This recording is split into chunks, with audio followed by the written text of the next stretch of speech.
2 Corinthiens, chapitre 6, à partir du verset 11 jusqu'au chapitre 7, verset 16. Nous vous avons parlé ouvertement, Corinthiens, nous vous avons largement ouvert notre cœur. Vous n'y êtes pas à l'étroit, mais c'est votre cœur qui s'est rétréci.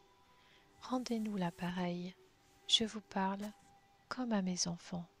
Ouvrez-nous, vous aussi, votre cœur.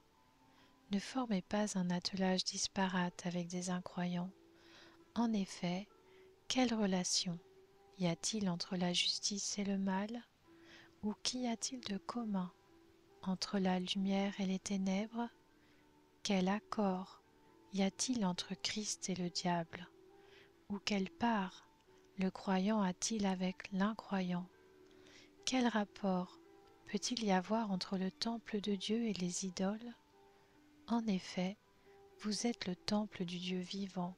Comme Dieu l'a dit, j'habiterai et je marcherai au milieu d'eux. Je serai leur Dieu et ils seront mon peuple. C'est pourquoi sortez du milieu d'eux et séparez-vous, dit le Seigneur. Ne touchez pas à ce qui est impur et je vous accueillerai. Je serai pour vous un père et vous serez pour moi des fils et des filles, dit le Seigneur Tout-Puissant. 2 Corinthiens chapitre 7.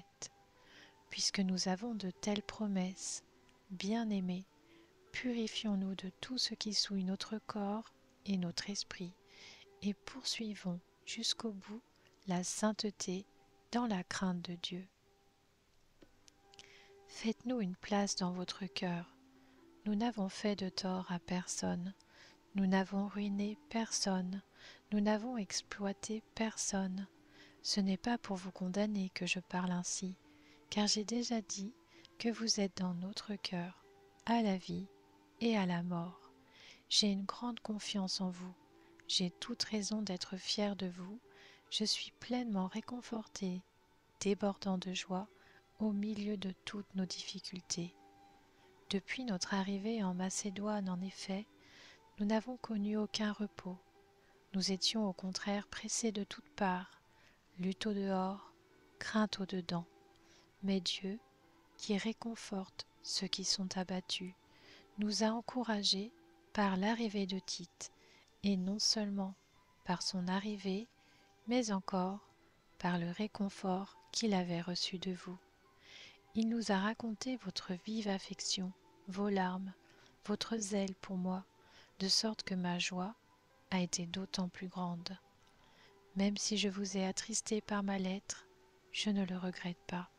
Et si je l'ai regretté car je vois que cette lettre vous a momentanément attristé, je me réjouis maintenant, non pas de ce que vous avez été attristé, mais de ce que votre tristesse vous a amené à changer d'attitude, car vous avez été attristé selon Dieu, si bien que vous n'avez subi aucun dommage de notre part. En effet, la tristesse selon Dieu produit une repentance qui conduit au salut et que l'on ne regrette jamais, tandis que la tristesse du monde produit la mort. Cette même tristesse selon Dieu, voyez quel empressement elle a produit en vous, quelles excuses, quelle indignation, quelle crainte, quel désir ardent, quel zèle, quelle punition. Vous avez démontré à tout point de vue que vous étiez pur dans cette affaire. Si donc je vous ai écrit, ce n'était ni à cause de celui qui a commis le tort, ni à cause de celui qui l'a subi. C'était afin de rendre évident à votre esprit, devant Dieu, votre empressement pour nous. Voilà ce qui nous a réconfortés. Mais nous n'avons pas seulement été réconfortés, nous avons été beaucoup plus encore réjouis de constater la joie de Tite, qui a eu l'esprit tranquillisé par vous tous.